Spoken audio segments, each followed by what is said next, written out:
Hey everyone, hope you guys are having a good morning, evening, afternoon, whenever you're watching this, wherever you are in the world. The true crime world has been absolutely insane the last couple days, last few days.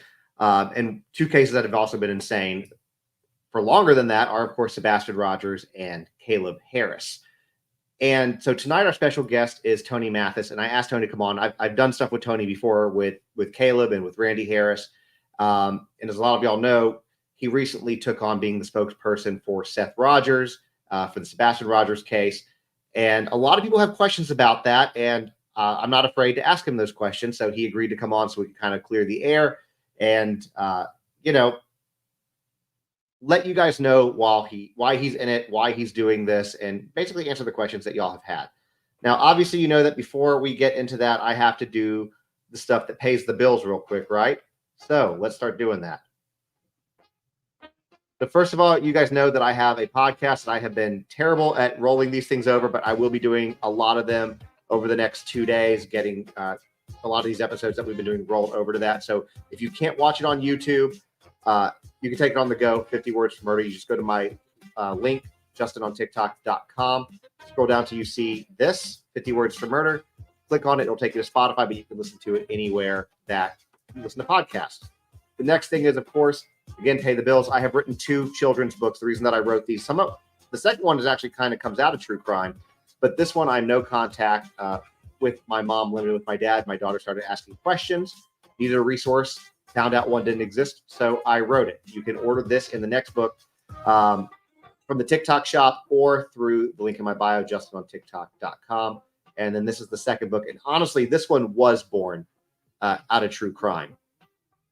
You know, we cover a lot of cases where terrible things happen to children. And oftentimes it's one of those situations if they knew that they could use their voice and didn't need to be afraid of it, perhaps some of that would have been prevented. Audrey Cunningham, Madeline Soto are 2 that quickly come to mind. So what this book does is it allows you to teach your children that they should not be keeping secrets. Adults especially should not be asking children to keep secrets. And at the end of it, there's a Q&A that you can have an age-appropriate discussion with your child.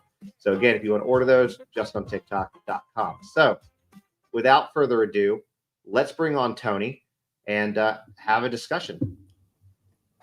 Hey, Tony, how are you doing tonight? Good, buddy. How are you? I'm good. You have been a busy man today. I've been busy. What'd you call me earlier? Can we say I'm not going to say what I called you. We're not going to say that on YouTube, but you know what I called you earlier.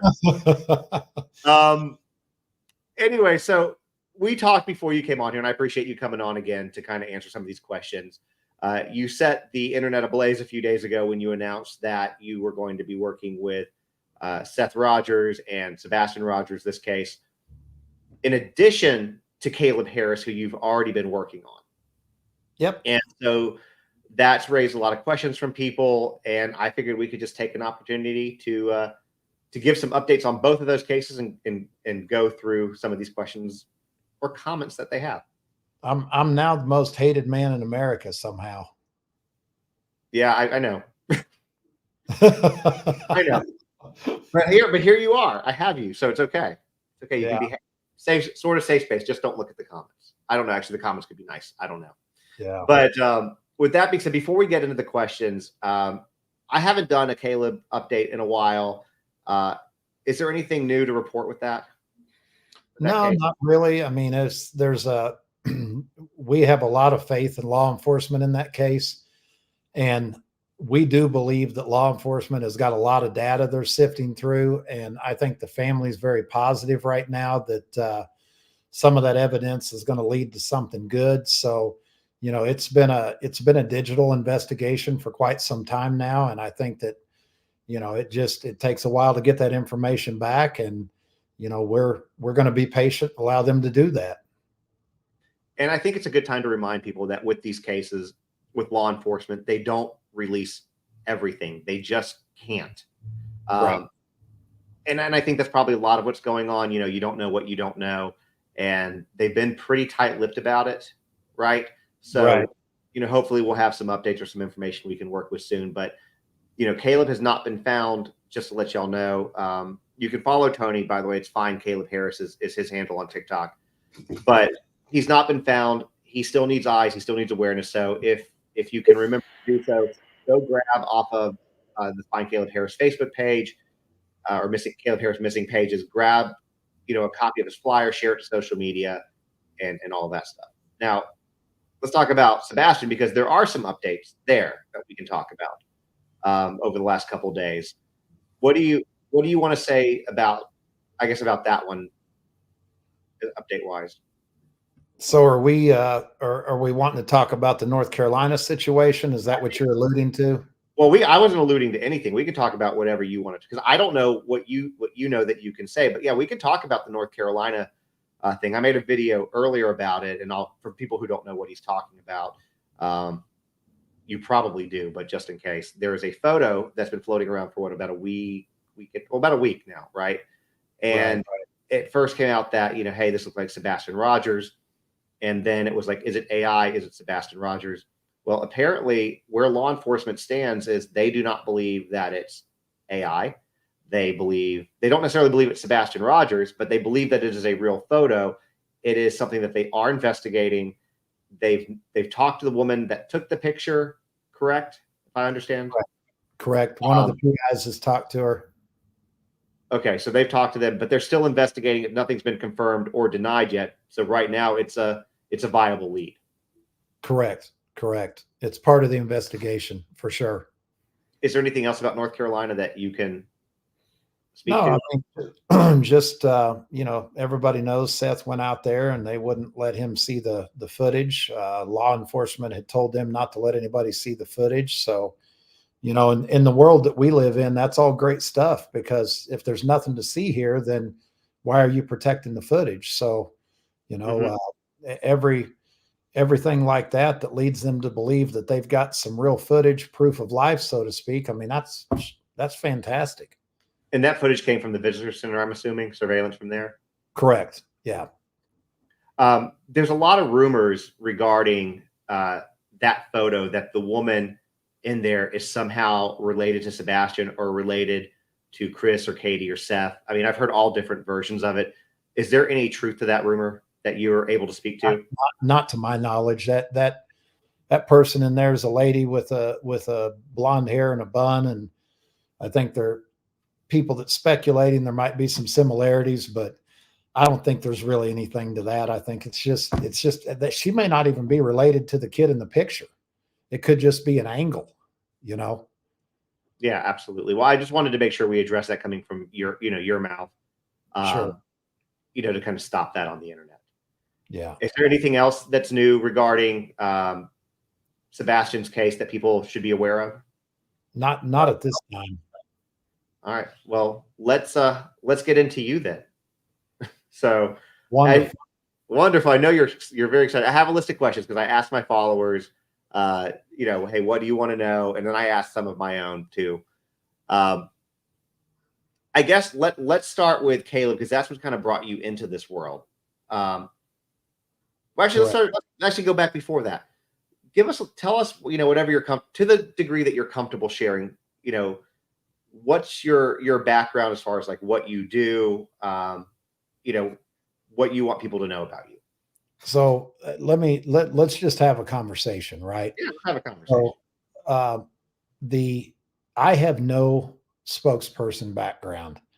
I did not wake up 2 months ago and decide that I wanted to be somebody's spokesperson. I'm not one of these people that wants to put myself in somebody's bad situation. I'm a normal guy. I've got a normal family. I've got a great family. I've been blessed in life. And I happen to be really good friends with Randy Harris. I work with him. He likes me. He trusts me, and the feeling's mutual. And when I started out with Caleb's case, it was kind of like this deal with Seth. I mean, I just started out giving him advice from the background. I helped him kind of gain control of a Facebook page to where we could kind of control the message and use it to, create some volunteers and whatnot. And, he got about a week and a half to 2 weeks into that. And it became, when we would talk, it was more, man, I could really use you here. I could really use somebody handling these interviews and whatnot. And I just told him, I said, brother, all you got to do is tell me what your needs are. And, I'm there for you. So if you need me to help you with interviews, if you need me to set up interviews, if you need me to do interviews, if you need me to be on interviews with you, I'll do anything you need me to help you do. And that's kind of how it all got started. So basically and you worked with Randy, correct? Yeah, we worked together for coming up on 3 years. So Randy Harris, and then work together, and you sell cranes for a living, correct? That's correct. Your day job. I cover. I live in Oklahoma, but I cover like the northern part of the country, North and South Dakota. I'm in a hotel room in North Dakota right now. So the next thing I'm going to say, and I already know the answer to this question, and I'm going to ask it anyways, even though it seems like a dumb question, but I know how the internet works. Do what? Probably is. Yeah. Chris Proudfoot works with cranes as an operator, and you sell them. Is there any connection there? No, sir. I didn't know.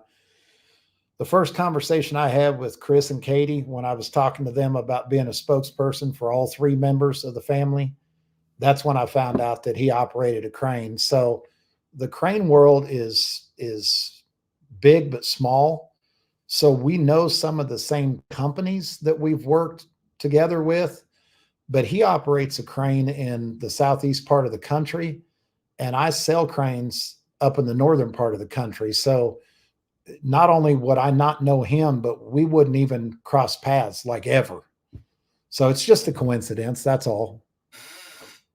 So as far as Randy's case goes, Caleb's case goes, let's go into that one first, because that when we get into the Sebastian Rogers case is very, very convoluted with a lot of layers.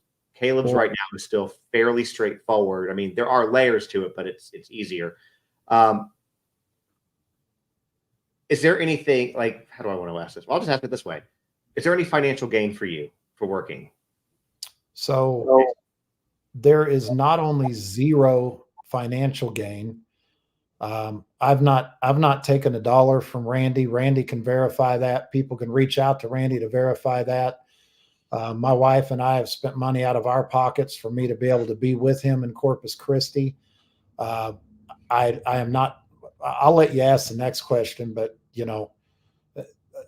I'll just answer it for you. I'm not taking any money from Seth. Seth has nobody on his team right now that's getting paid anything. I'm strictly a volunteer. I've been blessed in life. I'm in a good situation financially. And even if they offered me money, which I don't have the skill set to back that up, I wouldn't take any money from one of these families going through this. And if I couldn't spend my own dime to help and to be there for them, then I wouldn't do it. And that's the same with, I'm guessing the same with Caleb's case as well. Because there's rumors out there, and again, I've spoken to you a lot, so I feel that I know the answer to this question, but I'll ask you anyways.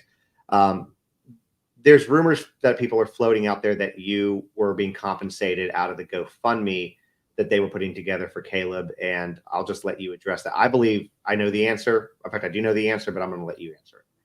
So I started the GoFundMe account with some other coworkers, and I put the first $500 into that account for the family. I never actually had access to the account because it was the first GoFundMe account I'd ever created. But when you create a GoFundMe account, the money is basically in a cloud until you direct the account or the platform to dump into somebody's bank account. So all the way until a month or so ago, that money was in a cloud. I had no access to it. And at the point in time that Randy was ready to have that dumped into his account. He gave me that information. We had to go back and forth through some verification, emails, and then the money went in.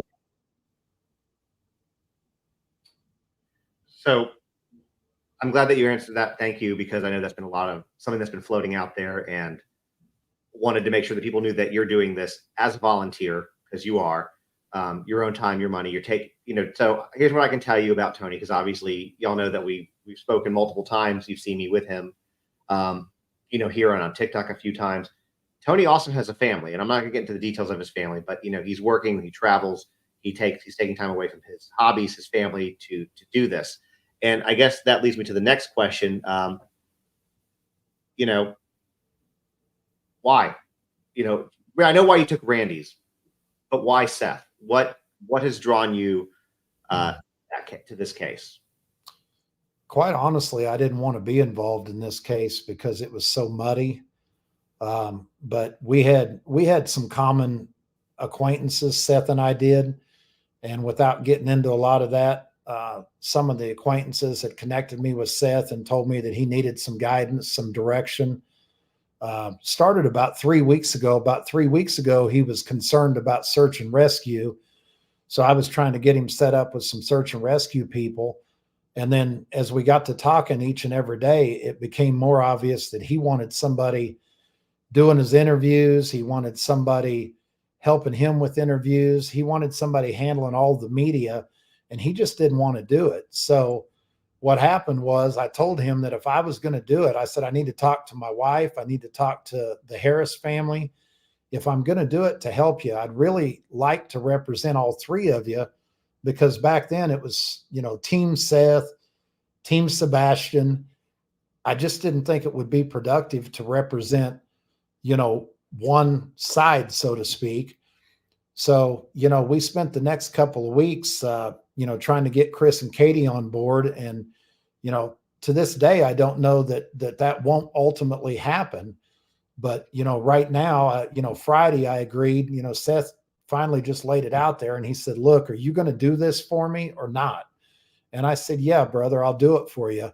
But even now, I'm still doing what I can do to protect Chris and Katie. I'm still trying to keep people from bringing them up or saying anything malicious towards them. And of course, Seth, we did an interview the other night and I felt like it was really clean. There was no drama, which, there's a lot to be said for an interview in this case with no drama. And the offer still stands with Chris and Katie. And quite frankly, if we could get this family all working together, not just superficially, but deeply, I could keep everybody from out in front of a camera and we could go back to focusing on Sebastian. And, I don't really care. I don't really care what anybody thinks about me. I mean, I'm just a normal guy. I don't claim to be an expert in this. I didn't ask to do this. But, I've got half the world out there throwing darts at me. And I'm a big boy with broad shoulders and thick skin. And if I've got people throwing arrows at me and literally creating YouTube, lives to talk about me when they've never met me, that's fine. I'm okay with it. Because if they're doing that to me, they're not doing it to the family. And let's face it, those types of people, they don't care anything about Sebastian. They're never going to care anything about Sebastian. They're never going to get on the ground and help. They're never going to put any positive vibes out there for the kid. So they're going to throw arrows at somebody.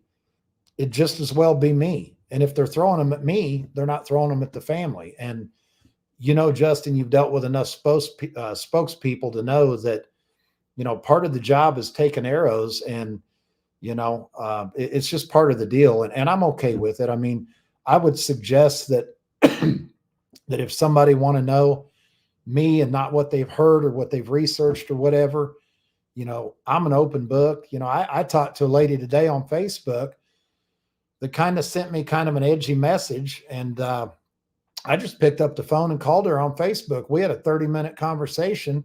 Never met her before in my life. She was a great lady. And by the time we got off the phone, she said, you're not what I thought you were. And I said, well, how would you know what I was if you never talked to me? And she said, well, that's on me, but I greatly appreciate your time in the call. And boy, I had you wrong. Well, I'd just like a chance. But if you're not willing to give me a chance, then hey, keep doing what you're doing. I'll keep doing what I'm doing. So going back to me a second ago, I know that you've been talking to Chris and Kate. Are they on board with you at this point, helping them as well? Or are you still working to get them to come around? I'm still working to get them to come around. Okay. So what, with you coming in, so somebody said something in the comments, and so I'm going to work it into the question. A lot of people like Seth Rogers' authenticity is, I think, the word that they use, but you know how he is. He's off the cuff. He's just Seth Rogers. He is who he is. And a lot of people are drawn to that kind of, I don't call him a loose cannon because he's not, but he's been known to, say some things kind of that you didn't expect him to. With that being said, what do you say to people who are worried about taking away that authenticity, but then also going hand in hand with that? What are you doing to help Seth and Sebastian in this case? Excuse me, I got a cough. Seth does not enjoy being on camera, and that came out of his mouth, not mine. I'm not trying to keep the world from Seth, but the Seth that was getting emotional and saying things that he regretted later, admittingly, he was not helping his own cause. And so my goal is to mitigate some of that. If we think it's good for him to be on camera, he can be on camera. I'm not telling him what to say and what not to say. I did tell him to try to keep it clean. If he got frustrated, to be frustrated. If he broke down, it's okay. If you feel broken, then show him that you're broke down. I mean, it's okay. I just think Seth feels comfortable, a lot like Randy Harris does. He feels comfortable having somebody there that if a question's asked that he doesn't feel comfortable answering, instead of going ahead and answering that, he's got somebody there to say, you know what, we're not going to talk about that right now.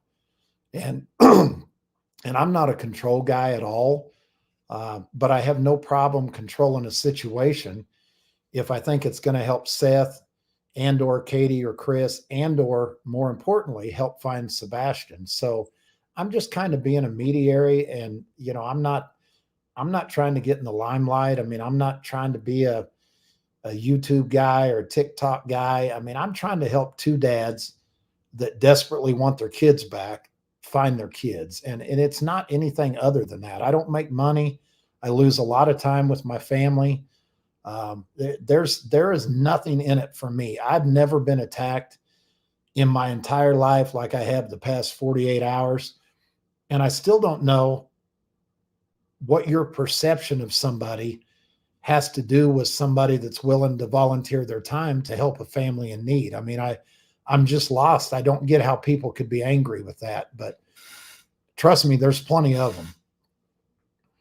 No, you're not wrong there. I think that, there's been a lot of creators, a lot of people who have, everybody basically connected with this case. And I'll just go ahead and say this. I've covered a lot of true crime, starting with Gabby Petito on social media. And I have never, ever seen anything like this case. The way that it's being, I mean, the case is weird. It's obviously bizarre. We know that there are things that just don't quite add up.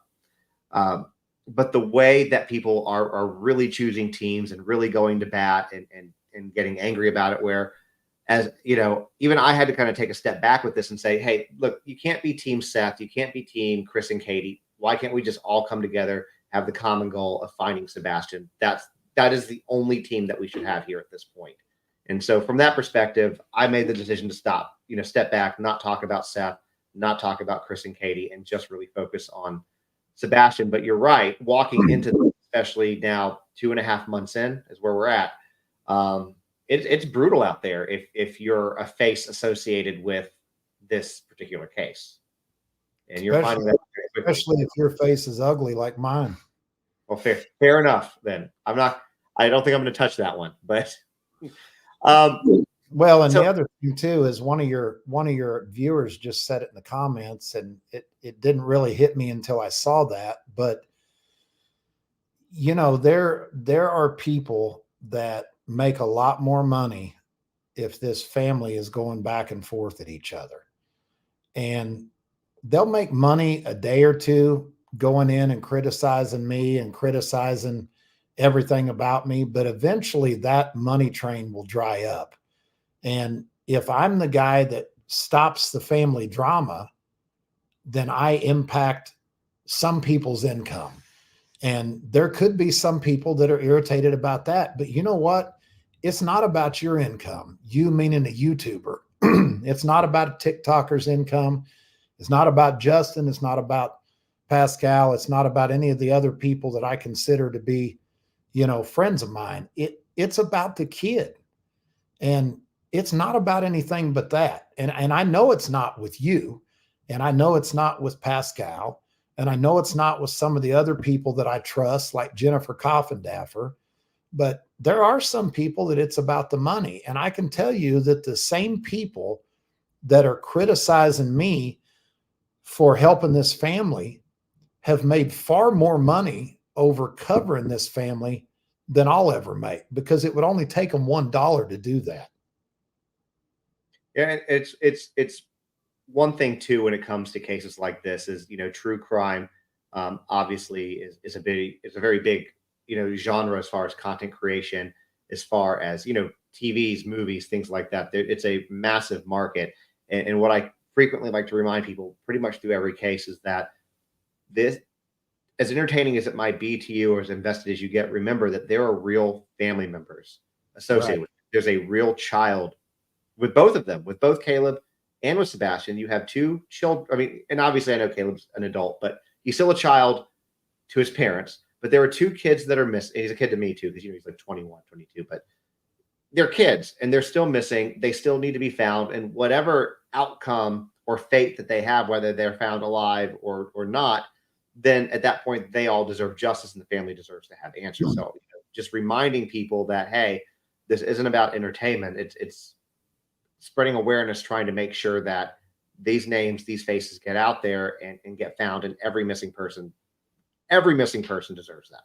And really, Seth, I mean, Seth if Seth wants to have somebody speaking for him, he's entitled to that. It's not anybody's call or business. If Seth wanted to have some guy that was a janitor down at the convenience store talking for him, if that's what he wanted, then that should be what it is. And if you care anything about the father or the child, you shouldn't question why they're doing what they're doing. You should let them handle the worst situation in their life the way that they see fit. It's not our cross to bear.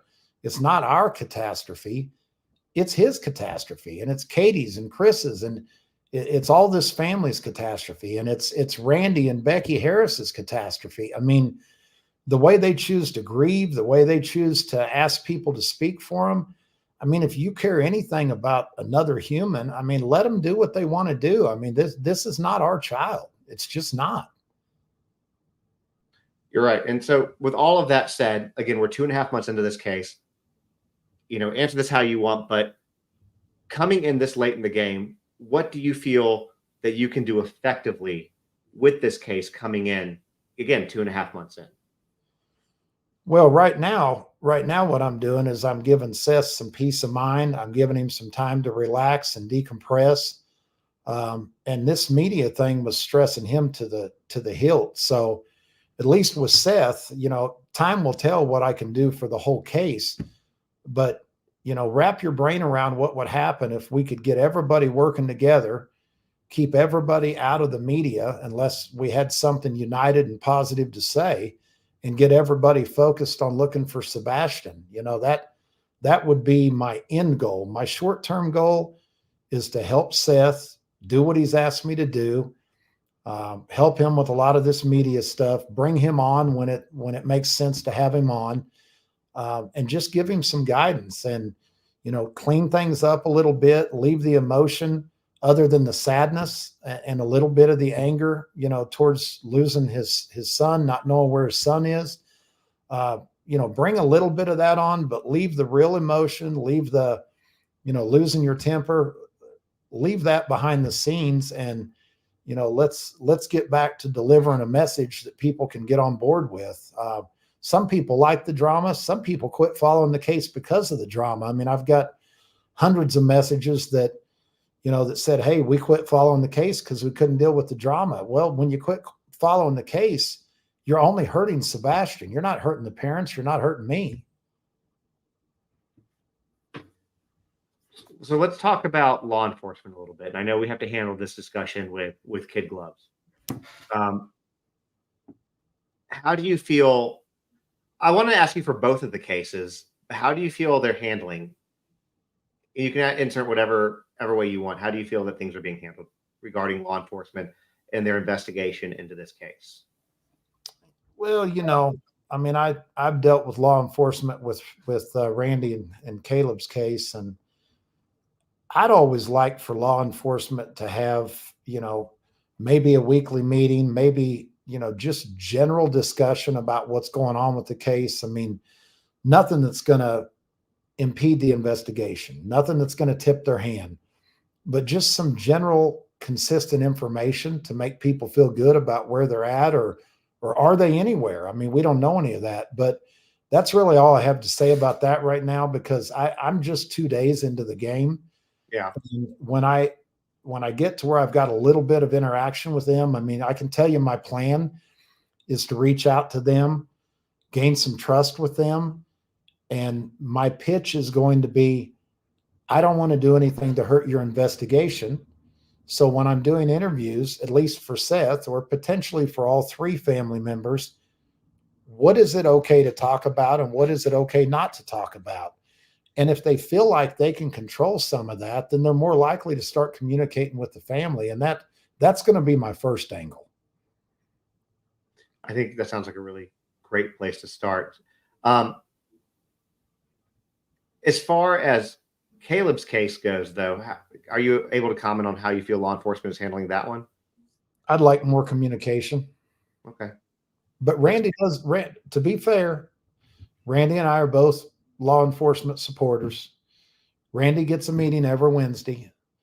I would like them to be a little more open with the information that they're giving him. Again, nothing specific, but hey, do you have somebody in your crosshairs?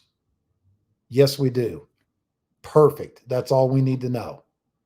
Do you have something I can take home and tell his mother that will allow her to sleep a little better at night? That's all I'm after. That's it. Nothing more specific. Speaking of somebody in the crosshairs, with this case, with Sebastian Rogers, last update we had from law enforcement, which was probably 2-ish weeks ago, basically it was they're still searching, keep your eyes open, check your properties if you live in the area, but there's no real leads. There's nothing, no foul play, no real leads, not a criminal investigation, etc. Other than the picture that's out there now that they've not said, that is a lead. They've said that it is a lead. They're looking into it. They're investigating it. Have you heard of anything else that you're able to speak to? Obviously, if you can't, you can't. Regarding leads or any movement in this case where they might have somebody in their crosshairs enough to at least kind of look at them. I haven't heard anything like that, and I'll be straight with you, Justin. The first couple days, it's been trying to get a Facebook group created that we could use for resources, we could use to disseminate information. It's been, trying to come up with a plan, trying to come up with a standard way we do things. I have not dug much at all into the case. And really and truly, I mean, I need to know what it's okay for me to know. And that needs to be working in conjunction with the PI, with law enforcement. And that's what I should be sharing. I don't really need to be deeply involved in the case. I'll be more involved than I am today, but after the first 2 days, I'm not really that deep into the case. I'm still working on setting up an interview schedule and, getting to know the personalities of the people involved. And, it's kind of like starting any other new job. You're you don't get in there and start going crazy. You start learning your coworkers and what everybody's personality is, and you start kind of identifying how it is you're going to move, if that makes sense. It does. So you've got interview schedules set up. Are you allowed to speak about what interviews he had or what y'all have coming up? If not, again, it's okay. But So we have News Nation, Elizabeth Vargas tomorrow. We have Nancy Grace on Tuesday, and that's the extent of what we've got. We're going to be doing. I'm going to be getting on some groups on TikTok with some people that have a high following like yourself and some other people. I'm going to be doing an interview at some point with Jennifer Coffindaffer. But I know for a fact that Seth and I together are going to do News Nation and Nancy Grace in the next 2 days. Okay, and this, you kind of answered this, but I'm going to throw this up there because somebody asked. We need mainstream media to air and repeatedly run Sebastian's missing persons case. Can you get mainstream media to pick up Sebastian's case? So I know you just mentioned a few of those. Are there plans to get any more of the, obviously News Nation is great. A lot of us who are in the true crime space watch it, but any more of the more mainstream networks, your Fox, CNN, even more local stations in Nashville. Is there any plans, or are you working on a plan to get in front of more of the national media? Because obviously, last thing I'll say here is social media is social media, but you know how this works. You can talk to a lot of people who don't do a lot of social media, and they will have no clue about this case at all. So it's basically another medium to reach. Yeah, absolutely. I mean, I've got, quite a few media connections that I simply made through Caleb's case. And I've had a lot of those people reach out to me. Fox and Friends is one of them.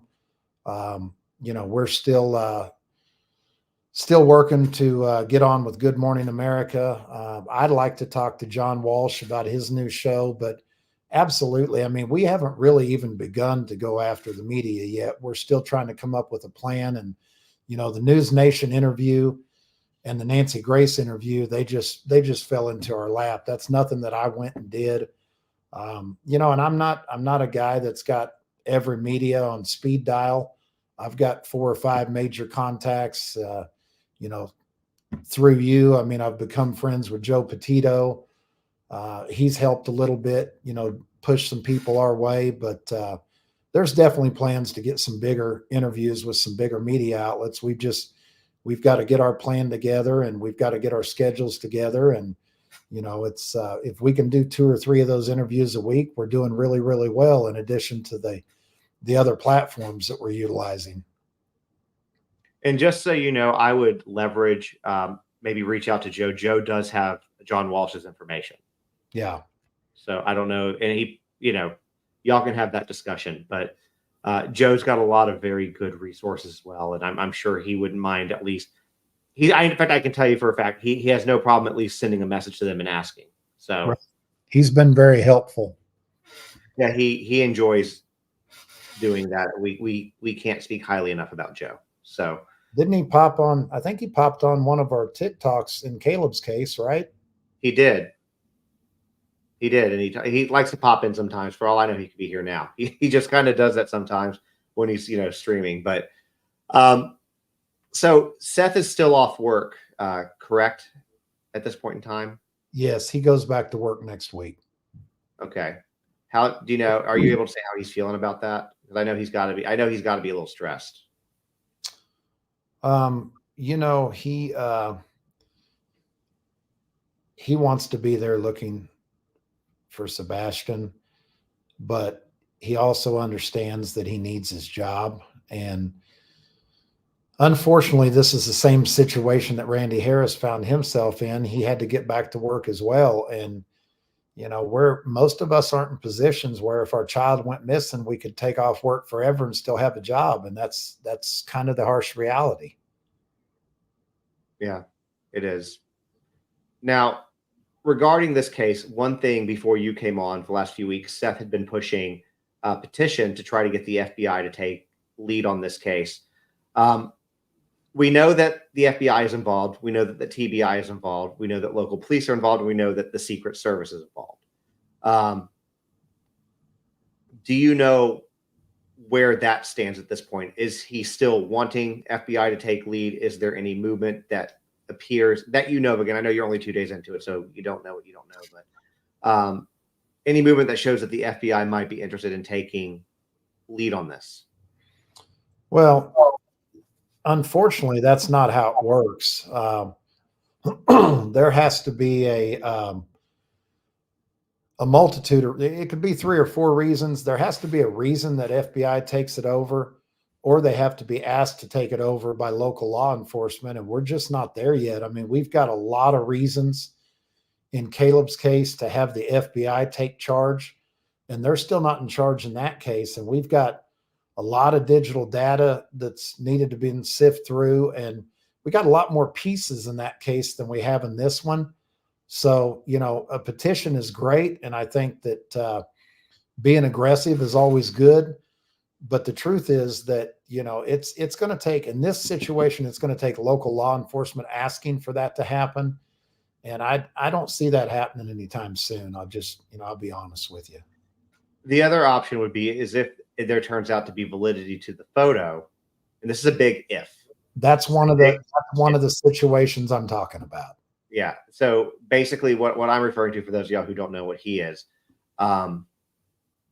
if the photo turns out to be Sebastian, or they have enough evidence that they believe it's Sebastian, then it becomes him being taken across state lines, which now makes it federal jurisdiction, meaning that the FBI can, well, not jurisdiction, but allows them to take over because it's multi-state.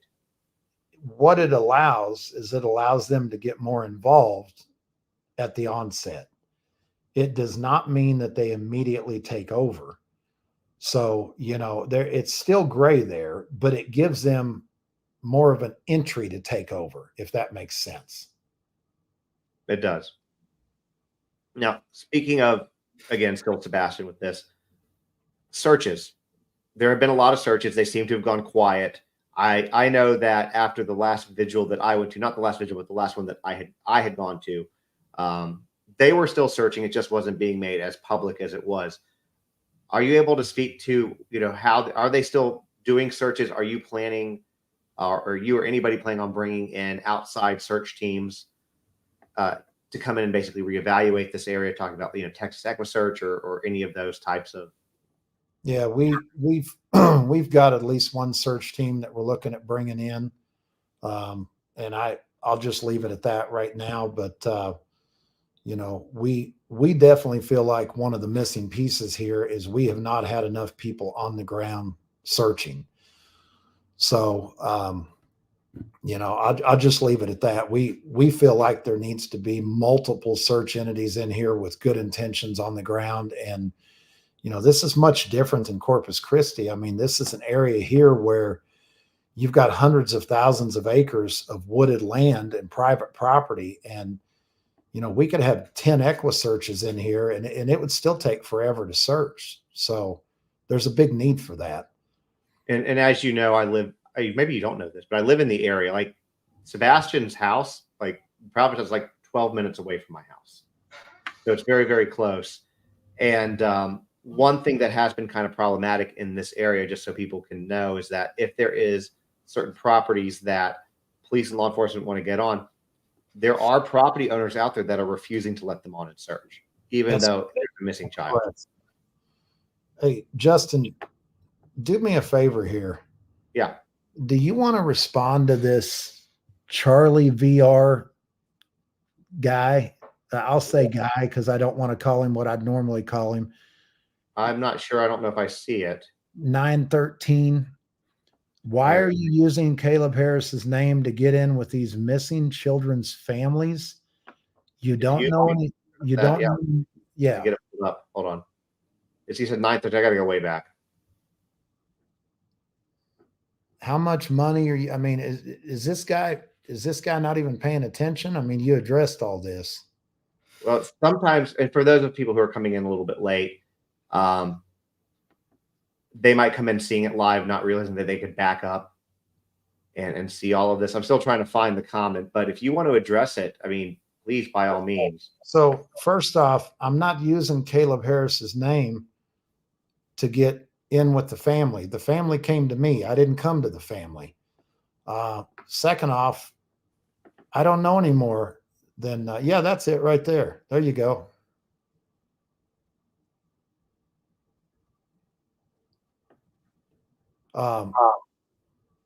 Of course, I don't know any more than law enforcement does. I'm not coming on as a PI, and I've made exactly $0 from either family. So, I mean, either you're on board to help find Sebastian or you're not. And stuff like that doesn't do any good to anybody. It certainly doesn't do any good to Sebastian.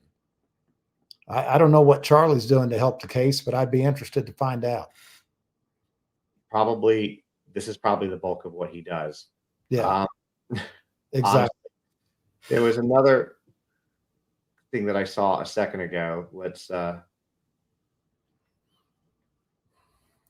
I can't find it, but it goes pretty quickly. Here's what I'll say. Somebody's asked, like, you're not getting paid for it, explain this, explain that. So what I'll say is this: be just as at the beginning, and I would encourage you, if you're coming in late, to rewind this live back to the beginning and start watching it, because we talk about the money aspect at the very, very front.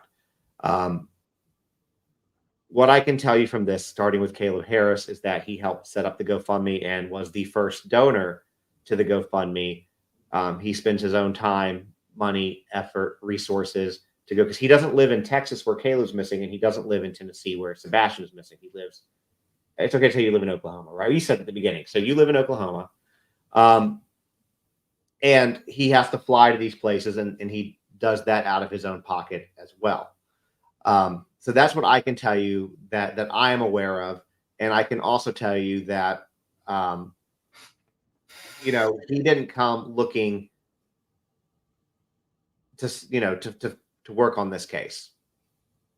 Seth asked him to work on it. Seth felt he needed a spokesperson. I don't know why. I didn't speak to Seth about this. This was his decision. So I don't know but I would imagine the fact that, without putting words in his mouth, that he is mentally and physically exhausted. It's been 2.5 months that his kid has been missing. He's done, I don't even know how many interviews. I would say probably hundreds at this point of interviews. And so anyways, so the whole purpose of him coming in there is basically to help clean it up, make it look a little bit better. And I think that we can talk about his interview last night. He was sitting there, nice shirt on, much more composed than he typically is. And that's not a bad thing. And people got mad about that. So the way I see it is, a lot of people who do these things, Chris Dingman is a good example for Riley Strain. He doesn't get paid either. The families ask, and what are you going to do? Tell somebody who's missing their kid? No. They asked him, and he did it. And there's a lot of work and effort that goes into this kind of stuff. As creators, there's a lot of work and effort that goes into it. But as a spokesperson, you are so much deeper into the weeds. And so just, please be aware of that. But let's just say this. Even if he did get paid to do it, if the family did pay him, which they're not, it's still a lot of work away from his family, his job, his, hobbies, things that he likes to do. It's his time. So that's what I'll say about that. Anything you want to add, or is that good? No, I think that's good. All right. So let me ask you this. Speaking of that last comment, how are you balancing your life, work, these two very high profile cases with your family, your kids, all of that stuff? How are you managing? Well, I used to have spare time. I used to take my daughter to tennis lessons. She's in tennis, basically 6 days a week. She's homeschooled right now. And I used to spend a lot of time fishing. And I can tell you the last 2 months, there hadn't been a lot of fishing, and there hadn't been a lot of daddy at tennis lessons. So that's where the time's coming from, because it can't be taken away from my job. And I do want to make this comment right here. I'm going to pin one up. We're just going to deal with some of the people in here. What is TikTok going to help? Casey, I would encourage you to reach out to Joe Petito and ask him what he thinks about TikTok and YouTube and how it helps. I would encourage you. In fact, if you want to reach me directly, I have Joe's number. You can put in a text and I'll forward it on, and I'll send you back his answer. those are basically the questions that I had for you. We can obviously take some from the comments if anybody wants to ask. I did see one actually earlier that I do want to ask that I think Bullhorn Betty was asking, which is, at this point, we've all been made aware of, I'll call it alleged abuse that went on in the household. According, there are things that neighbors have said, things that Chris and Katie and Seth have said. Do you know if there's anything happening or movement with that? I don't have about any of that. I've heard rumblings, but the only thing I'd say is that if you have if you have a neighbor that's credible and a neighbor knows that a kid's missing, why on earth would a neighbor wait 60 days to disclose anything serious about Sebastian? I mean, I'm not saying it's BS, but I would be leaning towards it's BS, because no normal person would wait 60 days to come forward with something like that. And, I heard the whole power washer comment. And again, I'm not going to get involved in spreading rumors, because that's what people do about me. And I don't really care for it. I know that the parents don't care for it. Step parents don't care for it. I heard this, this power washer thing. And I mean, let's face it, anybody that's ever used a real power washer, if you did something other than spray the kid with the mist, which is what I do to my wife and my kids when they come outside when I'm power washing, Sebastian would have been in the hospital. So, I'm not really interested in all that noise, because to me at this point, it's just noise. That's fair. Other than that, I mean, again, we'll see whatever other questions people have. We want to be cognizant of Tony's time. I know that you've been on TikTok quite a bit today, and you can follow him on Find Caleb Harris. He's been going live. He's helping with both of these cases. But what other questions do you have? We're gonna wait. We're gonna see. And if any of your viewers, I mean, I'm on Facebook. I've got a real profile. It's not fake like a lot of the people that are attacking everybody. If anybody wants to message me, if somebody feels like they really want to talk to me or find out what I'm about, tell them to message me. I mean, I'll call them on Facebook audio, and we can have a conversation. I mean, if they're up to no good, I can't do much with them. But if they really do think I've got bad intentions or I'm making money or whatever, I mean, we can have a conversation about it. I don't run from anybody. And quite frankly, if you're not helping with the case, then, I'm not too concerned about what your opinion is anyway. I mean, I'm focused on these two kids. So let's lead into this, because this is a good question. Speaking of that, there are 2,000 people in here. There's going to be more people that watch it later. What can people do to help? Obviously, they can hand out flyers for both of these kids.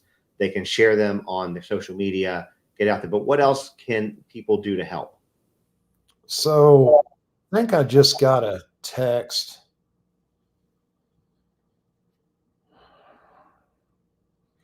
So this is the first thing you guys can do, is you can go join the Facebook group that is actually supported by Seth Rogers.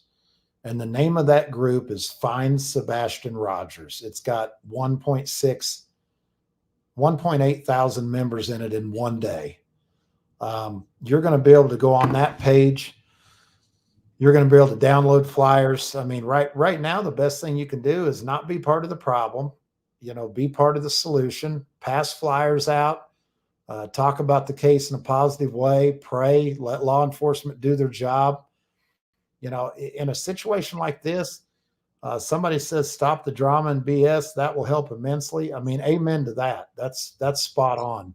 But if you want to get actively involved, there's nobody telling anybody they can't go to Hendersonville, Tennessee and start searching. I mean, if you got a week, you want to donate some of your time, make sure you got permission to search where you're searching, but there's nothing wrong with going and getting in the woods or the weeds. And, if you'll reach out to the administrators of that Facebook page, they can tell you what they'd like to see searched.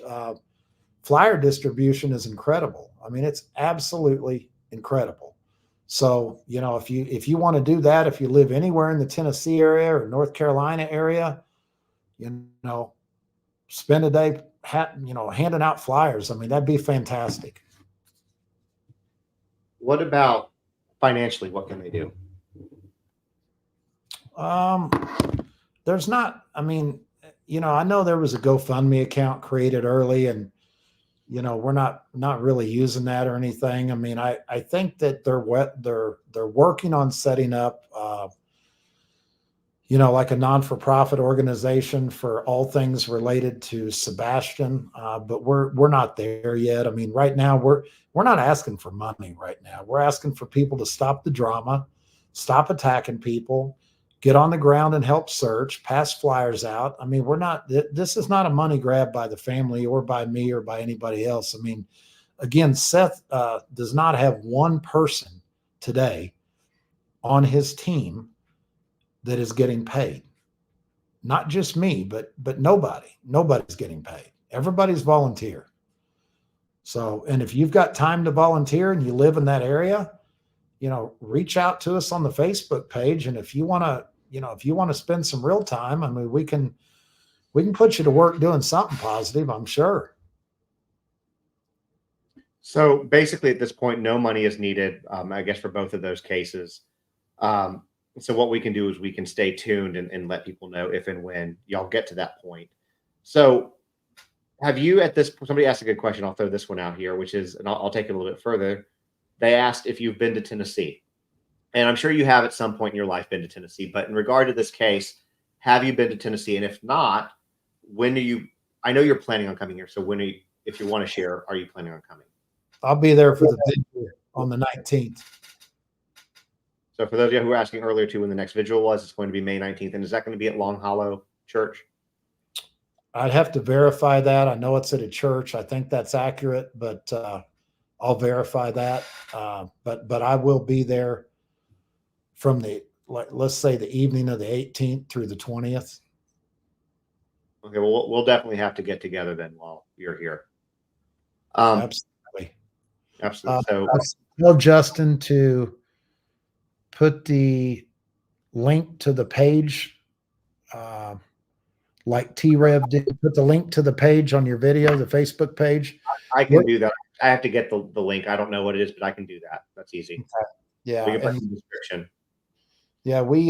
What we're trying to do is we're trying to follow kind of the model that we used in Caleb's case, where we grow a local page. And if we need volunteers, or if we've got 50 volunteers and we need somebody to feed them, or we need a drone, or we need a boat, we've got people locally there that are supporting Sebastian that will volunteer things, not money, but things or time or something like that. And that, we're trying to create a group designed specifically for that. No drama, no bashing anybody, simply supporting Sebastian and trying to create, support in that community. There's a lot of people asking a really good question, in my opinion. I'm going to throw this up here real quick so people can see this for the vigil. Next vigil is 5/19 at 6 p.m. at Long Hollow Church. Unfortunately, I will not be at the vigil. That is my birthday, and we're going to be out for that. But anyways, people are asking about a reward fund. I know that we have one set up. I know y'all have one set up for Caleb. But to my understanding, there is no reward that's been offered at this point for Sebastian. Is there a plan to perhaps set one of those up as well? I think when we figure out how we're going to accept donations, and I would really like, everybody to be on board with that. I definitely think there'll be a reward offered. I don't have details about that at this time, and I don't want to overspeak. That's fair. So there's more to come. Is there anything else that you'd like to add before we close off? No, I don't think so. I mean, I appreciate you giving me the opportunity to come on, and, I say put out these fires. I mean, people that are going to be attacking and angry are still going to do their thing because they got to have something to talk about. But, those of you that listen tonight that are here for the right reasons, God bless you. We appreciate you. do you think with going forward that we should possibly set something up as a weekly for updates? Is that something you'd be open to? Potentially. Yeah. I Yeah. mean, I'm always open to that. I mean, if you've got the time, I mean, what I'm trying to do is I'm trying to create 3 or 4 people like that, you included, Justin, where, I can set a schedule and I know, you know, Tuesday night at 8 o'clock Central, I need to be, here. I mean, we're trying to create something like that. So the short answer is yes. And just so you're aware too, and we can talk about this offline, um, we can also always record earlier and then still stream it live and be in the comments later in the when we stream it in the evening. So Evening, just evening always works better for me because it allows me to have some okay. family time earlier. Yeah, I get that. So whatever you want, we can discuss that offline. So I appreciate your audience though. There's been a few trolls, but there's been a lot of kind words to Sebastian in the case and what we're trying to do. So for those of you that are here for the right reasons, again, we appreciate you. well, I appreciate you coming on. I know you've had a long day, and I appreciate you. I'm just going to say I'm glad that there are people out there. I'm glad that you're out there speaking for the Harrises. I'm glad that you're out there speaking for Sebastian. And let's just do what we can to keep these boys in mind. Keep Sebastian and Caleb at the forefront of all of this. That's who it's about. And that's all the focus needs to be on at this point, in my opinion. I agree. Totally agree. All right, everyone. Well, you guys have a good night. I will probably see y'all back live in about an hour on a different show talking about Micah Miller. But until then, y'all have a good night. Thanks, buddy.